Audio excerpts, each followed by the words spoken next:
Trials is hard, but it should be easy, but it's hard. Sometimes you feel like you're frustrated, you're not getting anywhere. Sometimes you're humbled. Sometimes you feel like you're going backwards. You get it once, but you're like, oh, I don't want to do it again because I might mess it up. Trials is really hard, but at the same time, it should be easy. Let me explain. If you stay inside your skill window, you should be able to progress at a pretty good rate. The problem is when we go outside of that skill window and we try things that are way too hard. But trials are like tests. Tests that should be easy if you're doing the prep work. If you're putting in the time and building the skills, there's a layered foundation and there's a level that's appropriate for you. Let me put it to you this way. Back in school, was there ever a subject that you absolutely loved?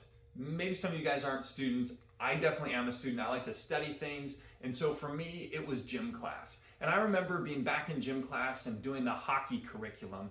And it was like we had to do all these basic stick handling drills and all these different small things. And I was just itching for the day on Friday when we got to be able to compete, because Monday and Tuesday we're just building the foundation. And I wanted to play and I had a great shot. And so by the time Monday rolled around, man, I was doing great. I was working hard and progressing. And then I wanted to demonstrate my skills on Friday. There was no worry about passing the test. There was no worry like, oh, what if I fail or fall? Because I loved it and I was good at it and I was making progress. And that's the way trials should be. It shouldn't be where you're frustrated and humbled all the time, but why is it? I think so often we jump at obstacles and challenges way too quickly. And I'm guilty of this myself. You guys have seen the Too Much Send video where I just launched it up something that I wasn't really ready for. And that happens. But at the same time, when you come back to the level, when you take away a railroad tie and you work within that skill window, you're going to see progress at incremental rates. And I heard a professional rider tell a friend of mine down in Texas, Ron, he said, trials should be easy. And when Ron told me that, I was like, what are you talking about? But the idea is that there's layers. There's a layered foundation. If you do this before this, then this is easier.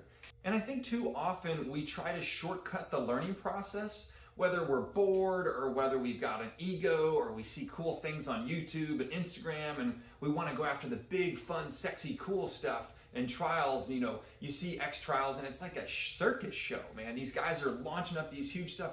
That's not normal by any means. And this channel is definitely going to be about the normal stuff. Although I have moved into splats and they're a lot of fun. That's not what I'm doing in competition. There's no splats even for some of our advanced riders in some of the sections that they're doing. And so I'm trying to dial things back a little bit and return to the basics because that's where I'm picking up points and that's where I bet you are too. Some examples of this are simply just learning turns and throttle control before going after obstacles. Being able to do wheelies and turns and then combining those for floater turns. You can't do a zap before you learn to just do a ride up or even just a rock over on the skid plate. There are certain things that build upon themselves layer by layer and then you can progress to the higher thing. And I think a lot of times, especially for men, we try to jump to the biggest, highest thing that we can, at least without getting completely psyched out and afraid. And that results in injury, frustration. It's not usually good. And that's where that humbling factor of trials usually hits, is when our ego is ahead of our skill set. And then you got that gap, it's frustration, it's humbling, it's hard. Now in trials, everything starts with basics and fundamentals and progresses to more difficult. However, you can never quit working on the fundamentals. Especially things like clutch and throttle control, balance and body position. Most points are taken because of balance and body position. And so we always want to return to those fundamental aspects. And so my commitment is going to be to get back to those basics, to try and add value to the trials community, to try to break down things into a more basic level. So as someone who's been riding a trials bike for about a year and a half, I'm probably not the most qualified to teach these things, but at the same time, I'm probably at the point in the journey that many of you guys are at. And so I'm not teaching this from a I've got it all figured out standpoint. I'm just sharing the things that I've learned. And because I think that's what this channel is really about, trials progression.